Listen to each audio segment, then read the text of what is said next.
लाल चौक। देश आज 78वां स्वतंत्रता दिवस मना रहा है। पूरे देश में उत्साह का माहौल है। ये पीएम की अलग अलग तस्वीरें हैं, जहां प्रधानमंत्री मोदी ने लाल किले पर तिरंगा फहराया। प्रधानमंत्री मोदी अपने संबोधन के बाद लोगों के बीच गए और उनका अभिवादन स्वीकार किया। पीएम मोदी ने राजघाट जाकर राष्ट्रपिता महात्मा गांधी को श्रद्धांजलि दी। चौथी तस्वीर में प्रधानमंत्री मोदी को जवानों ने गार्ड ऑफ ऑनर दिया, जिसके बाद पीएम मोदी ने गार्ड ऑफ ऑनर का निरीक्षण भी किया। तो ये 4 तस्वीरें देखिए स्वतंत्रता दिवस के मौके पर लाल किले में किस तरह से जो सिलसिला रहा है एक के बाद एक कार्यक्रम में, वो तस्वीरें आप देख रहे हैं।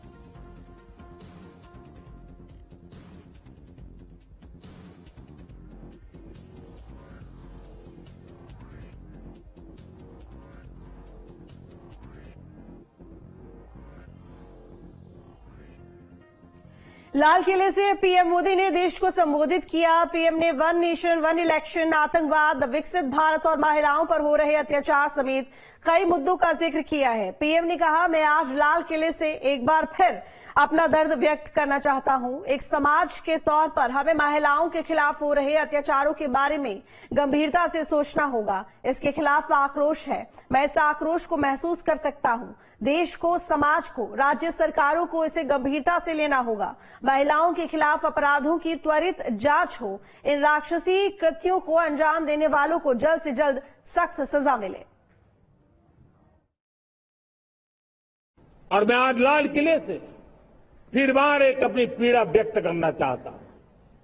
एक समाज के नाते हमें गंभीरता से सोचना होगा कि हमारी माताओं, बहनों, बेटियों के प्रति जो अत्याचार हो रहे हैं, उसके प्रति देश का आक्रोश है, जन सामान्य का आक्रोश है।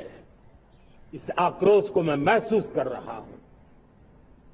इसको देश को, समाज को, हमारी राज्य सरकारों को गंभीरता से लेना होगा। महिलाओं के विरुद्ध अपराधों की जल्द से जल्द जांच हो।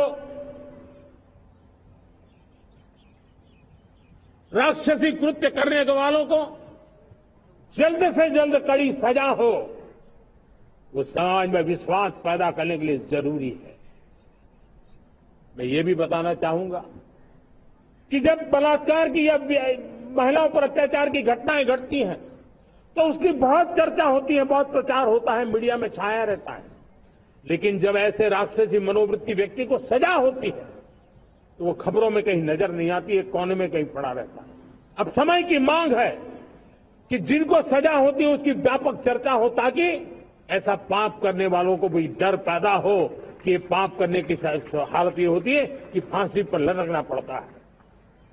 और मुझे लगता है कि डर पैदा करना बहुत जरूरी है। कभी आतताई, आतंकवादी हमें आकर के मार के चले जाते थे। जब देश की सेना सर्जिकल स्ट्राइक करती है, जब देश की सेना एयर स्ट्राइक करती है, तो देश के नौजवानों का सीना ऊंचा हो जाता है, तन जाता है, गर्व से भर जाता है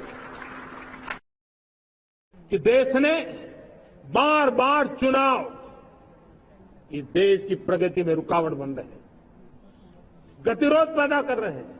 आज कोई भी योजना को चुनाव के साथ जोड़ देना आसान हो गया है, क्योंकि हर 3 महीने 6 महीने कहीं न कहीं चुनाव चल रहा है।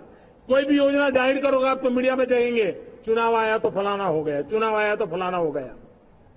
हर काम को चुनाव के रंग से रंग दिया गया है।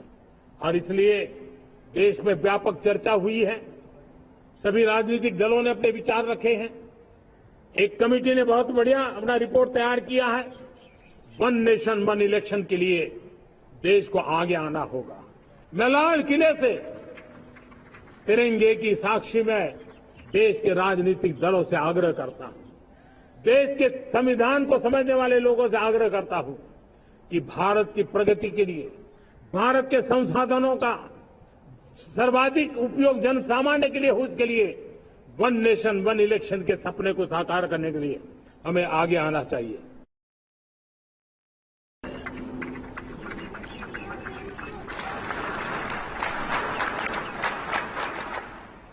साथियों,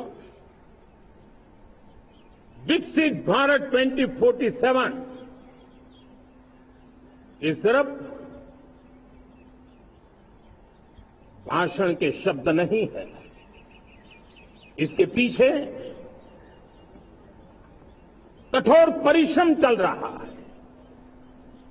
देश के कोटि कोटि जनों के सुझाव लिए जा रहे हैं और हमने देशवासियों से सुझाव मांगे और मुझे प्रसन्नता है कि मेरे देश के करोड़ों नागरिकों ने विकसित भारत 2047 के लिए अनगिनत सुझाव दिए हैं।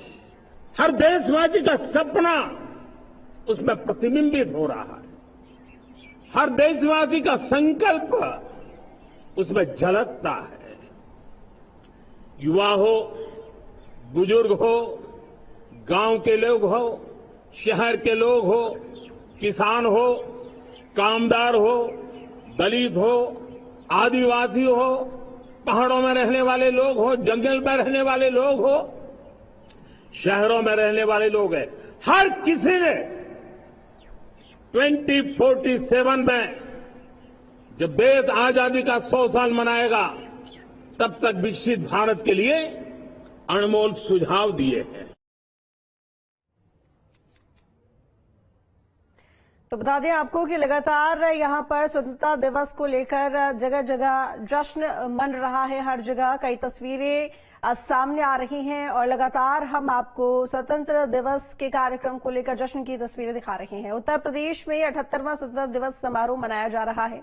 मुख्य कार्यक्रम का आयोजन यूपी विधान भवन में किया गया और इस मौके पर सीएम ने तिरंगा फहराया। इस दौरान सीएम ने इस मौके पर कहा कि तिरंगा हमारी आन बान और शान का प्रतीक है।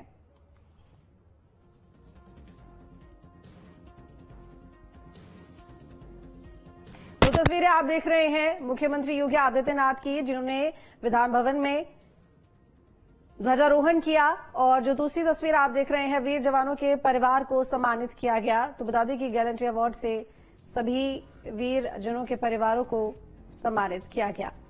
तो दो तस्वीरें आपके सामने। तो उत्तर प्रदेश में जो जश्न रहा स्वतंत्रता दिवस का वो कैसा था, उसी की वानगी हम आपको दिखा रहे हैं। बता दें कि इसके साथ ही कई सांस्कृतिक कार्यक्रमों का आयोजन भी इस मौके पर किया गया।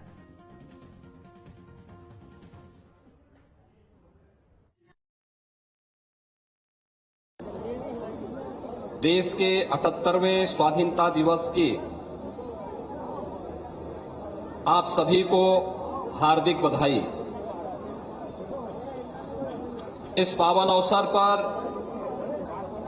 सत्य और अहिंसा के साधक राष्ट्रपिता महात्मा गांधी को सत सत नमन। राज्य सरकार उनके संकल्प के अनुरूप प्रदेश को समग्र विकास तथा बिना भेदभाव के सभी वर्गों, विशेष रूप से ज्ञान यानी गरीब, युवा, अन्नदाता और नारी के उन्नयन के लिए पूरी प्रतिबद्धता से प्रयास कर रही है। यहां रुकी